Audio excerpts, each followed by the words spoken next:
عملی نیکی میں اصل شے ہے ہمدردی، ہمدردی میں مال خرچ کرنا، اور اس کے لیے ستون ہے زکوٰۃ۔ کم سے کم یہ 2.5% تو نکالو، بوتل کا کارک تو کھل جائے، پھر اور بھی دو، اور بھی دو، اور بھی دو۔ یہ تو obligatory ہے، یہ تو فرض ہے، یہ تو لازم ہے۔ لیکن مقصد کیا ہے؟ اس کو جو سمجھ لیا بس یہی زکوٰۃ ہی ہمارے ذمے میں ہے، وہ بڑے مغالطے میں۔ حضور نے فرمایا صلی اللہ علیہ وسلم، ان فی المال حقا سوی الزکوٰۃ، اے مسلمانوں یہ نہ سمجھنا کہ بس زکوٰۃ ادا کر دی تو تمہارے مال کا سارا حق ادا ہو گیا۔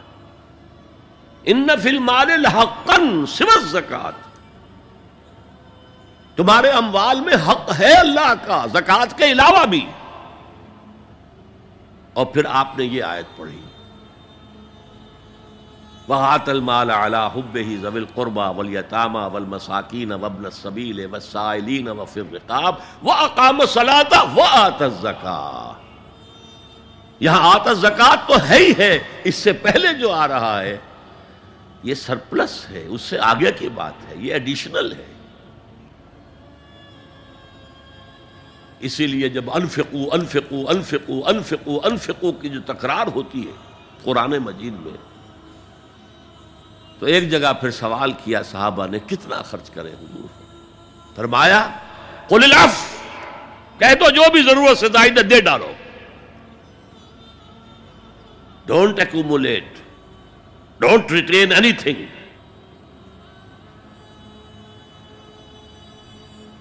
ایک بات آپ سے کہوں، آپ کچھ چونک جائیں گے، حضور نے کبھی زکوٰۃ دی؟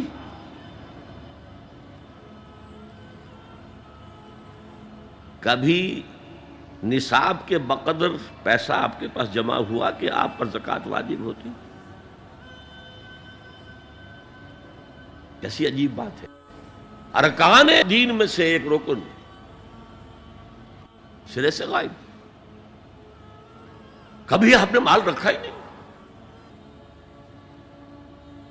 حضور کا اسوہ ہم جانتے ہیں، مسواک کر لی ہے، پائچے جو ہیں ٹخنے سے اوپر کر لیے ہیں، یہ اسوہ ہے؟ ہاں ہے، یہ بھی ہے، ٹھیک ہے، سنت ہے، اسوہ تو یہ ہے۔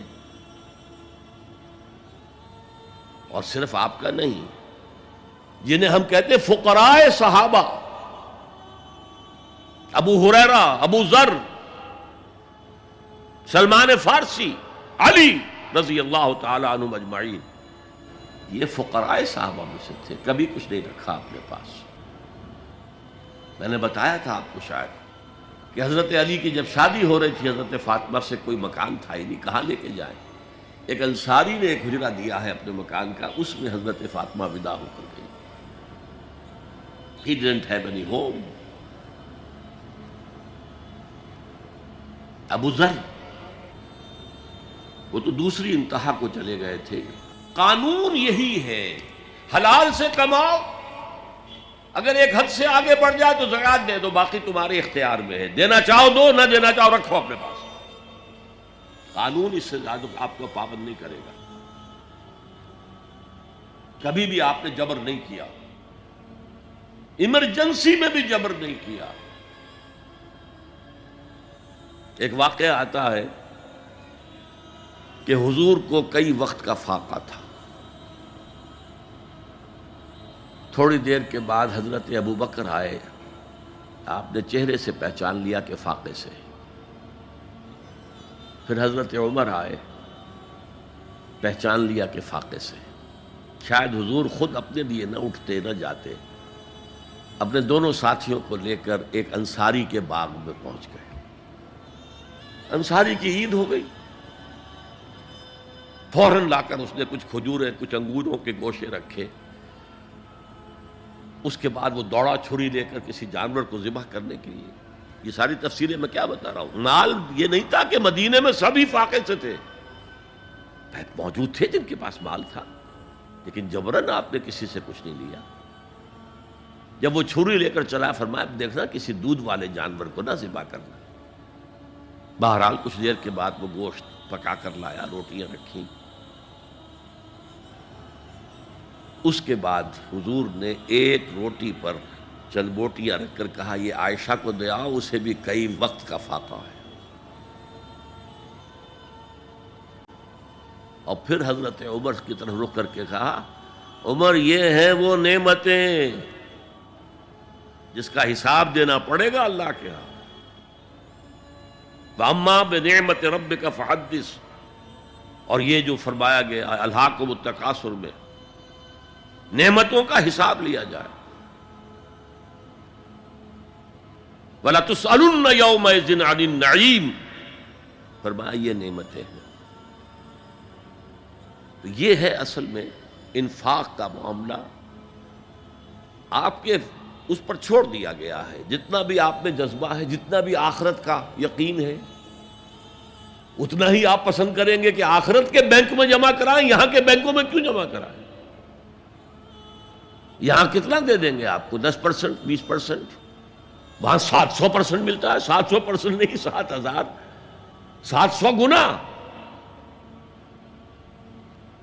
Why to keep it in these banks؟ حضرت مسیح کا جو پہاڑی کا واس بہت مشہور ہے، سرمن آف دا ماؤنٹ، بڑے پیارے الفاظ ہیں۔ میں آپ سے اپنا تاثر عرض کیے بغیر نہیں رہ سکتا۔ جہاں تک مواعظ کا تعلق ہے، جو حضرت مسیح کے مواعظ آئے ہیں ان سے اونچے واعظ کوئی ممکن نہیں۔ اسی میں یہ جملہ بھی ہے، دیکھو اپنا مال زمین پر جمع نہ کرو، جہاں چوری بھی ہوتی ہے ڈاکہ بھی پڑتا ہے، کیڑا بھی خراب کرتا ہے۔ آسمان پر جمع کرو جہاں نہ چوری کا اندیشہ، نہ ڈاکے کا خوف، نہ کیڑا خراب کر سکے۔ اس لیے کہ میں تم سے سچ کہتا ہوں کہ جہاں تمہارا مال ہوگا وہیں تمہارا دل ہوگا۔ مال یہاں ہوگا تو دل اٹکا ہوا ہوگا، اور فرشتے اس طرح گھسیٹ کر کھینچیں گے آپ کی جان کو جیسے کہ سیخ پر سے کباب کھینچا جاتا ہے۔ اور اگر دل وہاں لگا ہوا ہے جس کے لاکھوں کروڑوں ڈالر سوئس بینکس میں جمع ہے، اسے کہا جائے نکل جاؤ پاکستان سے، اسے کوئی تکلیف ہوگی؟ نکل جاؤ فلاں ملک سے، ملک بدل کرتے تمہیں کیا تکلیف؟